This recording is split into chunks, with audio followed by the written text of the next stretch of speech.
Hi guys, Siobhan Colbert here, and this is an audio PowerPoint posting for Biology 1312, Environmental Issues on Houston Air Pollution.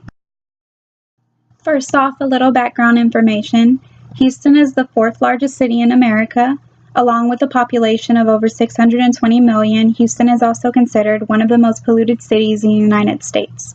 According to the American Lung Association's annual State of Air, Houston is considered the 16th most polluted city in the United States. This is actually an increase from last year, where we ranked 20th place. The largest contributing factors for pollution in Houston are from oil and gas companies, commercial vehicles, and private vehicles. Pollution has many different forms, but all forms of pollution do the same thing: introduce contaminants into an environment. The most common form of pollution in Houston comes from particle pollution, which derives from particle matter. Particle matter, or PM, is a complex mixture of extremely small particles and liquid droplets. These particles can include acids, organic chemicals, metals in soil, or dust particles. The particle matter that affects Houstonians is mostly made up of the emissions found in refineries. These particles can contain both sulfur dioxide and nitrogen oxide mixes. These mixes are commonly seen in construction sites, unpaved roads, and smokestacks. All of these environments can be found in the Houston Ship Channel. It can be argued that the biggest industry in Houston is oil and gas. This industry hires tens of thousands of people throughout the city.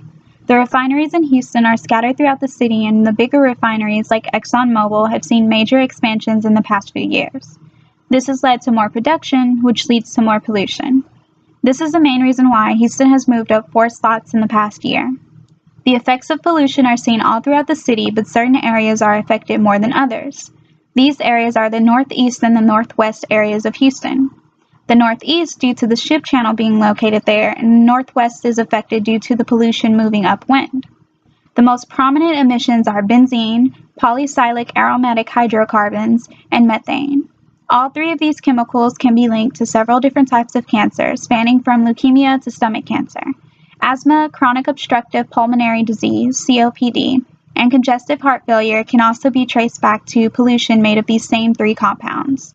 A recent study by Air Alliance Houston has shown that benzene levels are hitting new highs, especially in the northeast area of Houston. The focus of this study was Galenia Park, a small town of 10,000 that is located directly in the Ship Channel. This 8-week study showed that Galenia Park has 0.81 micrograms of benzene per cubic meter, which is much higher than the U.S. Environmental Protection Agency's suggested rate of 0.36 micrograms of benzene per cubic meter. Prior to that, a study in Manchester showed that benzene has found its way into pipelines. Studies from HPCC have shown that some of these pipelines are actually radioactive. Another source of pollution comes from the massive amount of diesel pollutions due to trucking traffic. Diesel's most common created gas is nitrogen oxides, N2O. N2O is commonly seen as a greenhouse gas that has been shown to contribute to climate change. Not only does diesel create pollution, but also mercury and lead. The recent expansion of the Houston port has brought in more of this type of pollution. According to the True Environmental Defense Fund, more than 1/3 of the Port of Houston pollution comes from drayage, diesel-burning cargo trucks. A breakdown of the study shows that these vehicles bring in 15,229 tons of carbon dioxide, 3,742 tons of nitrogen oxide, 399 tons of carbon monoxide, and 142 tons of particle matter. This is mostly attributed to drayage trucks that are model year 1997 and under. Over time, the ozone layer has become thinner and thinner due to the massive amounts of nitrogen oxide being released in the air. Currently, Houston is leading the nation with the most severe ozone problems. The most common form of this pollution is chemical smog. Smog is a combination of nitrogen oxide, sunlight, and other organic compounds. Last year, Houston air pollution rose to the highest level since 2008. The smog is released from petrochemical plants and refineries that are spread all across Houston. These areas include Langley, Aldine Westfield, and Park Place. Along with other factors that are seen, such as N2O, benzene is another chemical that is seen in smog. Benzene is a chemical that is found in both crude oil and gasoline created from petroleum. Benzene combines with both water and soil, which is needed to create smog. Texas emits more carbon dioxide and air pollutants than any other state. Houston hosts the nation's largest petrochemical complex, 2 of the 4 largest petroleum refineries in the country, and more than 400 chemical manufacturing facilities. Because of regulations refuted by lobbyists, Houston has cut hazardous air pollutants by 80%. The economic growth that has followed refutes arguments that cleaner air would cost the city's economy.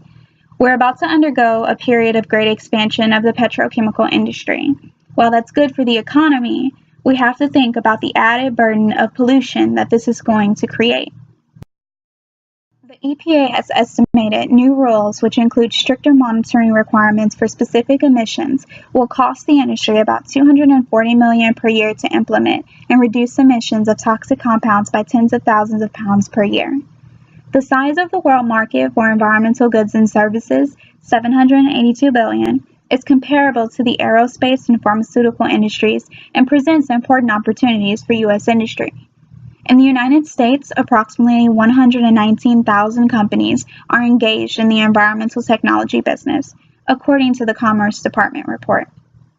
Economic welfare and economic growth rates are improved because cleaner air means fewer air pollution-related illnesses, which in turn means less money spent on medical treatments and lower absenteeism among American workers. The study projects that beneficial economic effects of these 2 implements alone more than offset the economic impacts from expenditures for pollution control. This chart shows a comparison of growth areas and emissions from 1970 to 2014. As you can see, for the past several years, our vehicle miles traveled has increased, which of course has increased our CO2 emissions as well. Our gross domestic product has increased as well. In order to have better air quality in Houston, there are 3 ideal steps that will need to be taken.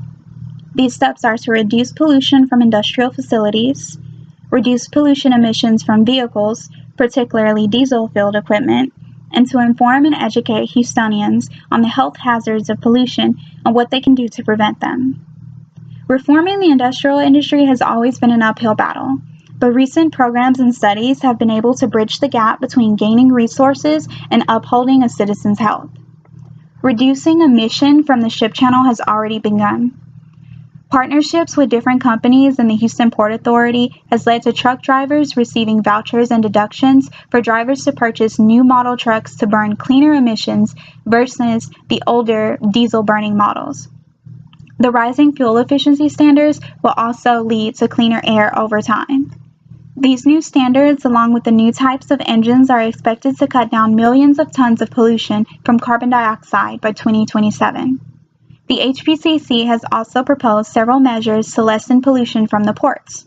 These plans include port tenants that are severe violators of air quality standards should be compelled to reduce pollution, have fence line monitors to ensure that they are not exceeding federal air quality standards for air toxics and particle matter. The port should work with the city and county governments to widen lanes, build bridges over railroad tracks in residential neighborhoods, and work with the city of Houston to expand bus access to residents. In areas like the heavily polluted Galania Park, a number of their residents are non-English speakers. When researchers have neighborhood workshops to explain the high level of pollution in their area, the possibility of indecisive reports from refineries, and the need for better air monitoring equipment, the language barrier prevents a lot of information from getting across. The Houston and major chemical companies must make a bigger effort to reach out to those communities so that they can know the risk involved with living in those areas and what can be done to help. Creating educational programs that speak directly to these groups is the most important step to solving Houston air pollution. Works cited.